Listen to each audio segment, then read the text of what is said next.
আপনারা দেখেন সবাই আমার ছাদে অ্যাকুরিয়ামের সেট আপটা। এটা একটা বসার সিট ছিল। তো 2 দিন আগে আমি আর আব্বু মিলে এখানে 2টা ইট করে দিয়ে পাকা করে দিছি। আর পানি লিক করতো হালকা একটু, তো সেই কারণে এখানে ফোম বা পলি দিয়ে দিছিলাম। আর কালকে মাছ এনে ছাড়ছি, দেখেন মাছগুলো কি সুন্দর দেখতে। এগুলো হচ্ছে গোল্ড ফিশ, হোয়াইট কালারের 2টা আর অরেঞ্জ কালারের 2টা গোল্ড ফিশ আছে। আর এখানে ব্ল্যাক মলি আছে একটা, হোয়াইট মলি একটা আছে। ব্ল্যাক মলির ভিতরে বাচ্চা আছে, কিছুদিনের মধ্যে সে বাচ্চা দিবে। ওই যে দেখতে পারতেছেন এটা ফাঁকা ফাঁকি করতেছে। এই কচুরি পানাগুলো আজকে সকালে দিয়েছি।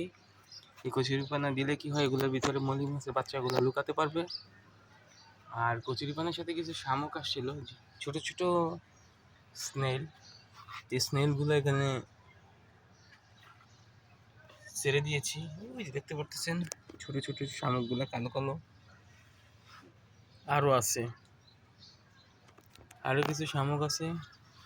এগুলো এই কচুরি পানার নিচে চলে গেছে, হাঁটতেছে।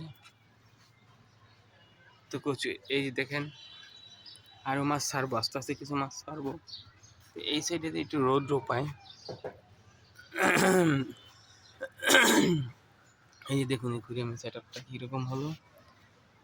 আমার এই অ্যাকুরিয়ামের সেট আপটা কেমন হলো আপনারা দেখে জানাবেন। এই যে ছোটো ছোটো কচুরি পানা,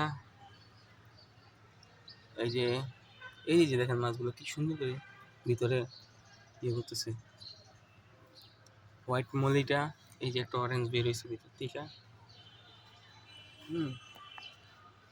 ওই যে আরেকটা গোল্ড ফিশ, 2টা গোল্ড ফিশ বেরিয়েছে ভিতর থেকে। আর হোয়াইট 2টা ভিতরে আছে। এই যে হোয়াইট, ওই যে মলি ফিশটা বেরিয়েছে। এই যে হোয়াইট মলি, ছোটোটা হচ্ছে হোয়াইট মলি। আর এই যে হোয়াইট 2টা গোল্ড ফিশ, অরেঞ্জ 2টা গোল্ড ফিশ। ওই যে ব্ল্যাক মলি, এই যে কালোটা বেরিয়েছে। এটার ভিতরে বাচ্চা আছে অনেকগুলা।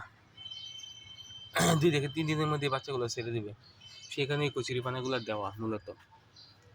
এখন দেখতে পারতেছি যে গোল্ড ফিশগুলা কচুরি পানার শিকড়গুলা খেয়ে ফেলতেছে, পাতাগুলা খেয়ে ফেলতেছে।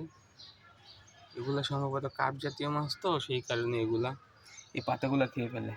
তো আপনারা সবাই কমেন্ট করে জানাবেন যে আমার এই অ্যাকুরিয়ামের সেট আপটা কীরকম হলো। যদি কোনো ভুল ত্রুটি থাকে তাহলে বলবেন কমেন্টস। ধন্যবাদ সবাইকে।